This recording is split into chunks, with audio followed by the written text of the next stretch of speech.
Space में हम इस धरती तक सीमित नहीं है। हम वो पहली संस्कृति हैं जिसने तारों की भाषा दुनिया को सिखाई, जिसने नक्षत्रों को संज्ञा दी, जिसने आकाश से गंगा निकाली और जिसने सागर पर सेतु बनाया। मैं तो यह भी पूछना चाहता हूं मेरे भाई, जिन लोगों को लगता हो कि यह कल्पना है, वैसे तो वो आपके अज्ञान के कारण कल्पना लगती, जैसे बहुत सी चीजें विज्ञान की आज से 100-150 साल पहले कल्पना लगती थी, पर उनसे पूछ लो कि भाई ऐसी कल्पना भी तुम क्यों नहीं कर पाए। उसके लिए भी तो इतनी विराट दृष्टि चाहिए कि आप आकाश गंगा तक सोच सकें।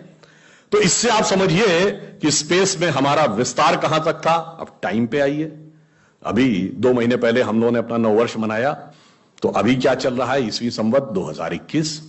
तो किसी का 2021 चल रहा है, किसी का 1400 से चल रहा है। हमारा वैसे टेक्निकली ही सबसे पुराना है 2071, उससे पहले 5100 से अधिक युधिष्ठिर संवत, और हमारा सबसे पुराना संवत क्या है, ब्रह्म संवत, जो 1,97,40,28,000 कुछ 100, मुझे एग्जैक्ट फिगर नहीं याद है, वहां तक 1.97 बिलियन ईयर्स। बाकी दुनिया में कोई भी सभ्यता 1000 से ऊपर नहीं जा पाई। किसी संस्कृति में कहा गया 14,000 साल पहले दुनिया बनी, किसी ने कहा 7,000 साल पहले दुनिया बनी, किसी ने कहा 30,000 साल पहले दुनिया बनी। कोई 1 लाख तक भी नहीं पहुंचा और हम 1.97 बिलियन तक पहुंचे। और इसकी प्रामाणिकता क्या है, इसकी वैज्ञानिकता क्या है, इसका प्रमाण देता है दुनिया का सबसे बड़ा कॉस्मोलॉजिस्ट कार्ल सेगन। और ये कार्ल सेगन कोई छोटा मोटा आदमी नहीं था।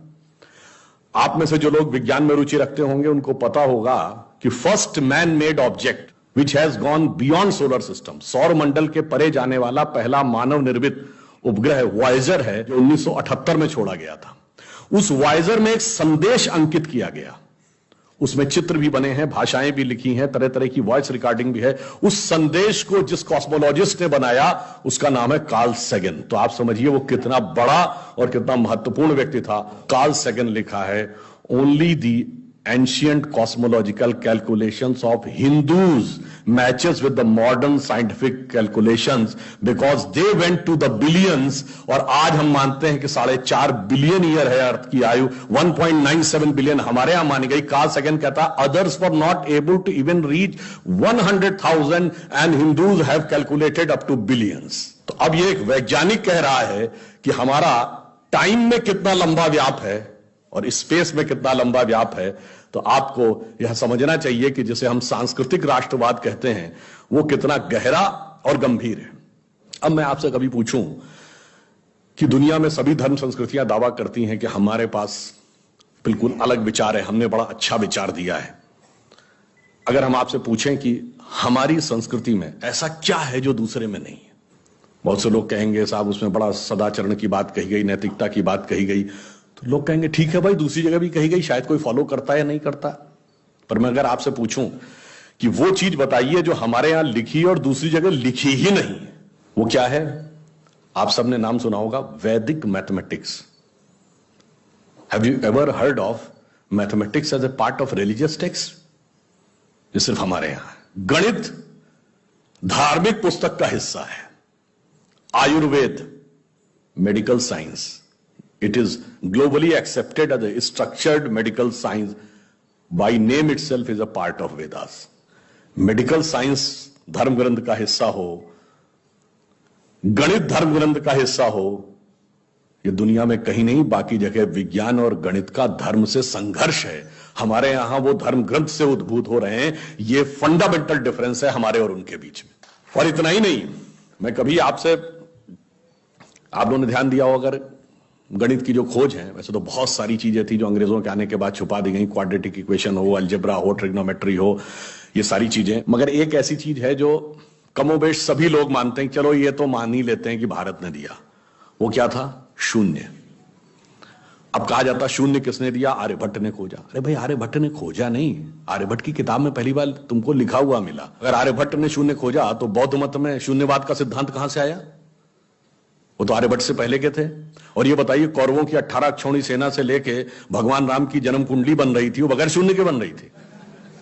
वास्तविकता यह है कि शून्य वेदों से निकला और वो इस बात को स्वीकार करने को तैयार नहीं होते थे कि धर्म ग्रंथ से निकलता है, इसलिए उनको छटपटाहट थी, इसलिए वो कहने का प्रयास करते हैं किसी और ने निकाला था। और समस्या क्या है, हमारे यहां तो भगवान राम की जो कुंडली निकली है वो जब नासा के प्लैनेटोरियम सॉफ्टवेयर में डाली गई तो 7114 समथिंग बीसी की डेट निकल आई। अब बताइए, वैसे तो मैं नहीं मानता कि वो डेट सही है, उसके अंदर नक्षत्रों का कैलकुलेशन किया जाए तो बहुत पीछे आएगा, परंतु बताइए उन लोगों ने हमको समझा दिया कि हम अवैज्ञानिक हैं और हम अंधविश्वासी हैं, जिनमें किसी एक के यहां लिखा है कि धरती चपटी है और एक के में लिखा धरती के चारों तरफ सूरज घूमता है। और ऐसे महान ज्ञानदेव पाड़े लोगों ने हम लोगों को समझा दिया कि हम अनसाइंटिफिक थे और धरती को चपटी और धरती को इस सौरमंडल का केंद्र कहने वाले लोग वैज्ञानिक थे। आज भी जब सूर्य ग्रहण या चंद्र ग्रहण होता है, आप नासा की ऑब्जर्वेटरी बताती है ना, 1950 से पहले नासा नहीं था। आप जाके पूछिए, गांव में कोने में बैठे हुए किसी पंडित से कहिए, पंडित जी पंचांग में देख के बताओ सूर्य ग्रहण कब है, और जो वो हमारा पंचांग बताता है और जो नासा की ऑब्जर्वेटरी बताती है, कभी उसमें दिन तो छोड़िए घंटे और मिनट का भी अंतर देखा है? हमारा तो कैलकुलेशन 5500 साल से एज इट इज चला रहा है, और उसके बाद उन्होंने हमें बताया कि हम अवैज्ञानिक हैं। आज भी आप बताइए, उत्तर भारत में उतना नहीं दिखता, दक्षिण भारत के मंदिरों में जाइए, नवग्रह बने हैं तो सूर्य केंद्र में है कि धरती केंद्र में है? सूर्य के 7 किरणें होती हैं, 7 घोड़े सूर्य के बने कि नहीं मंदिरों में? अब बताइए, ऐसा हमारे दिमागों में भर दिया जाता है। हम सब ने, हम लोगों ने भी विज्ञान में पढ़ा कि सबसे पहले 9 ग्रहों की खोज किसने की? केपलर ने, Kepler's law of planetary motion. हम सब ने, जिसने फिजिक्स पढ़ी होगी 10वीं 11वीं 12वीं में, कभी न कभी Kepler's law of planetary motion पढ़े होंगे कि केपलर ने सबसे पहले बताया कि 9 ग्रह होते हैं। अब ये बताइए, इधर जब हम पूजा करते हैं तो पंडित जी हाथ में जल ले क्या बोलते हैं? ब्रह्मा मुरारी त्रिपुरांतकारी भानु शशि भूमि सुतो बुधश्च और गुरुश्च शुक्र शनि राहु केतु सर्वे ग्रहा शांति करो भवन्तु। अब ये 9 ग्रहों के नाम केपलर बताए थे कि पंडित जी बताए हैं, और हजारों साल से बता रहे हैं।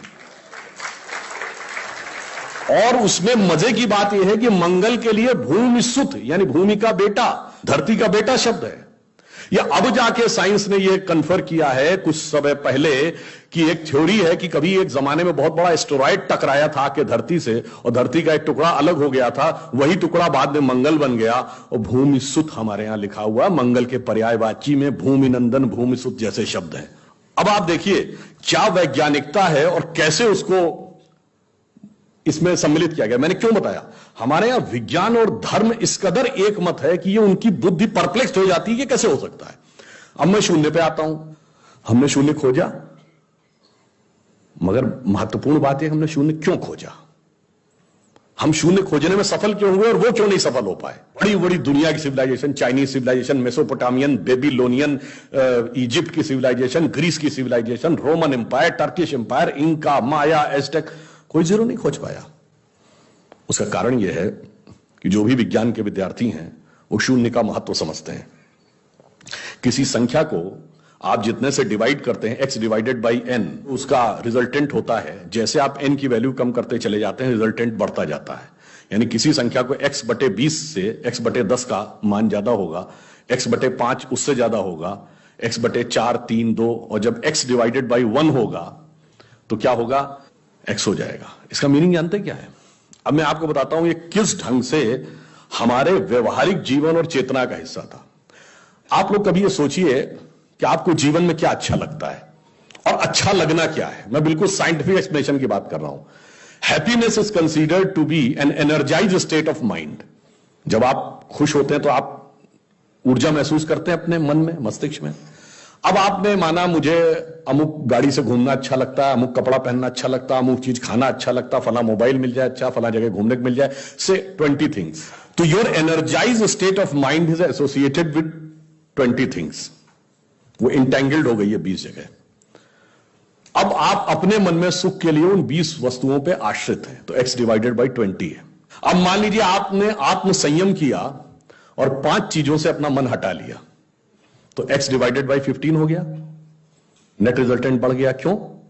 वो ऊर्जा जो उन 5 पदार्थों के साथ संलिप्त थी वो आपने बचा ली, तो वो आपके अंदर रह गई, तो by law of conservation of energy आपका एनर्जी लेवल बढ़ गया।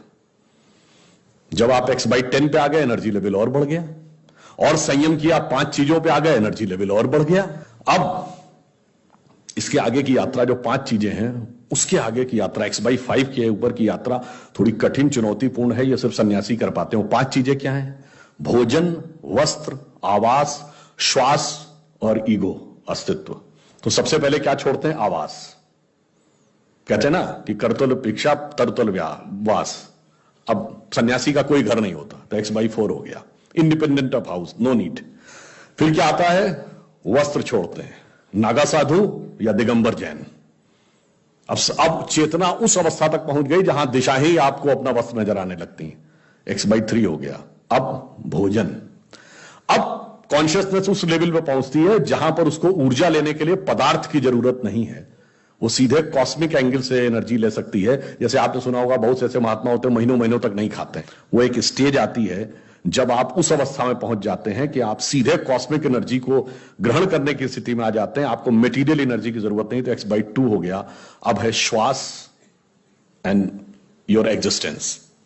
जब तक मेरी सांस चल रही है तब तक मैं हूं, पर जिस क्षण आप श्वास को भी नियंत्रण करने की क्षमता प्राप्त कर लेते हैं, your consciousness become independent of your breathing. मैं चाहूंगा तो मेरी सांस चलेगी, जब नहीं चाहूंगा तो सांस नहीं चलेगी, फिर चाहूंगा तो सांस चलने लगेगी। यह अवस्था होती है समाधि की अवस्था। तो आप x/1, तो x/1 is equal to x।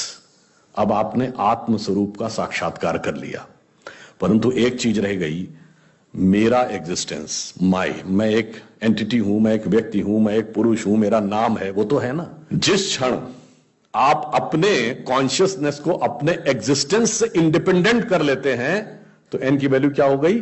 0। तो x/0 is equal to infinity. तो अनंत की यात्रा शून्य से होकर जाती है, और हम अनंत खोज रहे थे, इसलिए हम शून्य को खोजने में सफल हुए। यह मूल कारण है कि हम भारतीय शून्य को क्यों खोज पाए।